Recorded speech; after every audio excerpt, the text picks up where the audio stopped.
وعايز اشغل ابني معاك. هنا معاك في الحلاقة. من عيني يا ابو حماده. بس خد بالك لا يقفل لك المحل لانه غبي. غباء ايه اللي يقفل المحل بس يا ابو حماده؟ ربنا يستر. سلام عليكم. وعليكم السلام. شغل لنا التلفزيون يا حماده عبال ما احلق للزبون. حاضر. هات الماتش. وشاطها ابو تريكه بمشط رجله وجات في المقص. الحق يا معلم. في ايه يا؟ بيلعبوا في العده. ناقصه غباء. خد مكنه الحلاقه احلق للزبون عبال ما اروح مشوار واجي. حاضر يا معلم. عايز الودن اللي على اليمين في حاجه؟ دمك خفيف مش عايزها.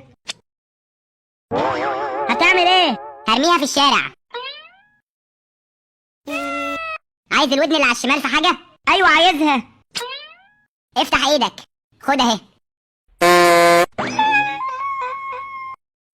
ايه اللي عمل في المحل كده يا دي حماده؟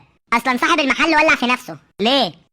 كان مبسوط مني قوي لما جبت له كوبايه الشاي من الكافيتيريا اللي تحت للدور الثالث وهي مليانه على اخرها. قال لي برافو يا حماده، انت ازاي طلعت للدور الثالث من غير ما كوبايه الشاي تدلق منها حتى نقطه؟ قلت له ما انا شفطت شويه في بقي لحد ما طلعت الدور الثالث، وقبل ما ادخل عليك رجعتهم تاني في الكوبايه، فولع في نفسه ووديته مستشفى العظام. ده ازاي ولع في نفسه واتحرق ووديته مستشفى العظام؟ اصل انا طفيته بالكونيك.